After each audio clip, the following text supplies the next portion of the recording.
8 کتنے دروازے ہیں؟ 8 دروازے ہیں، اور ہر دروازہ کہے گا خاتون میری طرف سے آؤ، خاتون میری طرف سے آؤ، خاتون میری طرف سے آؤ۔ ہر دروازہ ان کو دعوت دے گا۔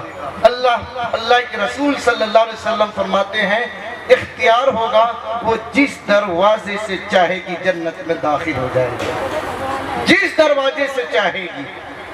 دخلت من ای ابواب الجنت شاءت، جس دروازے سے چاہے گی وہ جنت میں داخل ہو جائے گی۔ صرف 4 کام، کتنا سستا سودا ہے نا۔ آج تو میری ماں اور بہنوں کو یہ ارادہ کر ہی لینا چاہیے کہ انشاءاللہ آج سے ہم یہ 4 کام کر لیں گے۔ صرف 4 کام کرنے ہیں، زندگی ہے، سہولت ہے، انشاءاللہ کر لیں گے۔ سب سے پہلا کام صلت خمسہا، 5 وقت کی نماز پڑھ لے۔ بچہ رو رہا ہے، ٹھیک ہے، نماز کا وقت ہے، نماز پڑھیں۔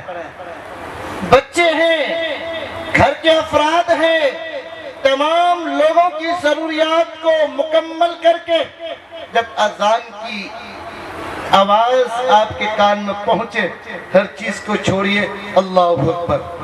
اللہ یہی چاہتا ہے جب وقت آئے نماز پڑھے۔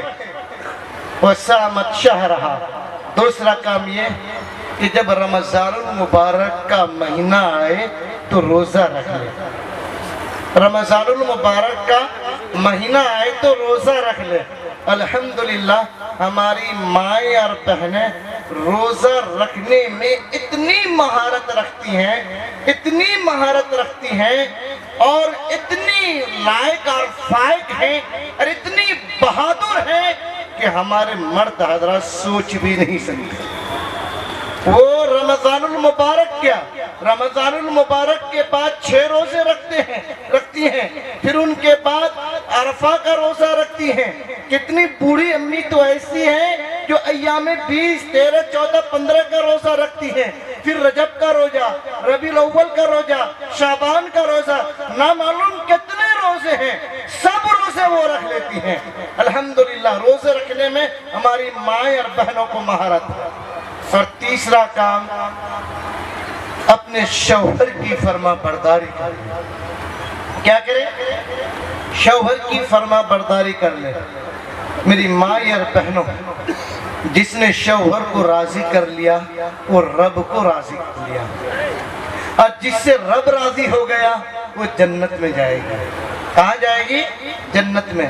اللہ کے رسول سرکار دو عالم صلی اللہ علیہ وسلم فرماتے ہیں لو كنت آمرا احدا ان يسجد لاحد لامرت المرأة ان تسجد لزوجها، کہ اگر میں کسی دوسرے کے لیے اللہ کے علاوہ کسی کو سجدہ کرنے کا حکم ہوتا، کسی دوسرے کے لیے اللہ کے علاوہ سجدہ کرنے کا حکم ہوتا، تو میں بیویوں کو حکم دیتا کہ وہ اپنے شوہر کو سجدہ کرے۔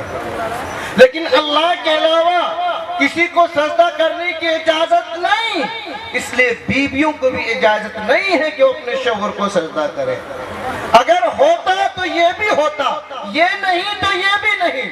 لیکن میرے محترم بزرگوں، دوستو، اللہ کے رسول پاک صلی اللہ علیہ وسلم نے صاف واضح لفظ میں بتا دیا کہ شوہر کا مقام کتنا اونچا ہے، شوہر کا مقام و مرتبہ کتنا اونچا ہے۔ جو عورت اس حال میں رات گزارتی ہے کہ اس کا شوہر اس سے ناراض ہے، اور اگر شوہر انتقال کر گیا یا بیوی انتقال کر گئی، جنت تو کیا، جنت کی خوشبو بھی اس عورت کو میسر نہیں ہوگی۔ اتنا اونچا مقام شوہر کا میں مختصر کر رہا ہوں۔ اس لیے میری مائیں اور بہنیں، میں آپ سے گزارش کرتا ہوں کہ آپ اپنے شوہروں کی خدمت کیجئے، اپنے بچوں کی پرورش کیجئے، اور ایک چوتھی چیز وَأَحْسَنَتْ فَرْجَهَا، کہ اپنے آپ کو پردے کے حوالے کر دے، اپنے آپ کو پردہ کے حوالے کر دے، اپنے آپ کو احکامات الہیہ کے سپرد کر دے۔ قرآن کا جو حکم ہوگا، نبی کا جو فرمان ہوگا، اس کی وہ اطاعت شروع کر دے۔ آج میرے محترم بزرگوں دوستوں مجھے کہنے دیا جائے ہماری مائیں اور بہنوں نے اور خصوصاً نوجوان عورتوں اور لڑکیوں نے نقاب کو بھی بے نقاب کر دیا ہے، نقاب کو بھی بے نقاب کر دیا ہے۔ وہ نقاب جو پردہ کے لیے آیا تھا وہ بھی ایک ننگا نقاب پہن کر کے وہ ننگی لگتی ہے۔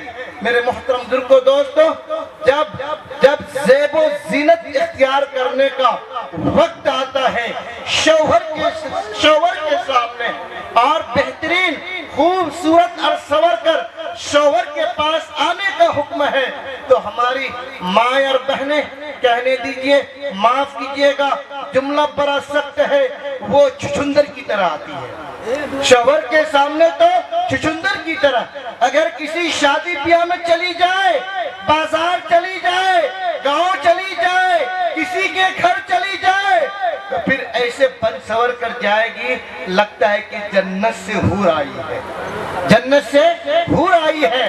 میری مائیں اور بہنیں آپ پردہ کیجئے غیروں کے لیے، زیب و زینت کا حکم آپ کو شوہر کے لیے ہے۔ یہ زیب و زینت اپنے گھر میں کرنا ہے، اپنے شوہر کے سامنے کرنا ہے اور پردہ غیر محرم مردوں سے کرنا ہے، بستی اور سماج والوں سے کرنا ہے، جلسہ میں آنے والے مردوں سے کرنا ہے، شادی بیاہ میں آنے والے غیر محرم مردوں سے کرنا ہے۔ شادی بیاہ کے موقع پہ بہت بڑی عریانیت کا مظاہرہ ہوتا ہے، معاف کیجئے گا کچھ باپ اور کچھ ماں اپنی نوجوان بیٹی کو جو شادی کے دہلیز پہ قدم رکھ چکی ہوتی ہے وہ دوسرے کے یہاں، دوسرے سماج میں، دوسری بستی میں اپنے رشتہ دار کے ہاں جب نکاح کا وقت ہوتا ہے اپنی جوان بچیوں کو اس لیے لے کر جاتا ہے تاکہ اس کو غیر محرم دیکھے اور پسند کرے۔ میرے محترم بزرگوں دوستو یہ گھٹیا سوچ آپ نے کب سے سوچ لیا ہے؟ یہ خاتون گھر ہے، اللہ نے جس دن نکاح لکھ دیا ہے ایک سیکنڈ پہلے نہ ایک سیکنڈ بعد میں ہوگا، وقت پہ نکاح ہوگا۔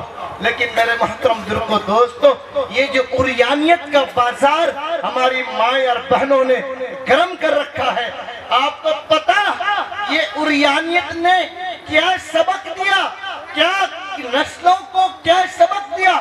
جب سے ہماری مائیں اور بہنیں بے پردہ ہونے لگی، اپنے سروں سے رپٹہ کو چھوڑ دیا اور رات میں جب بستر پر سونے کے لیے یہ میاں بیوی جاتے ہیں، کمرہ بند ہوتا ہے، موبائل کا اسکرین چالو ہوتا ہے اور موبائل کے اسکرین پر جب تک ناچ کرنے والی لڑکیوں کی تصاویر اور ان کی ویڈیوز کو نہیں دیکھ لیتی ہے، نہ میاں کو نیند آتی ہے، نہ بیوی کو نیند آتی ہے۔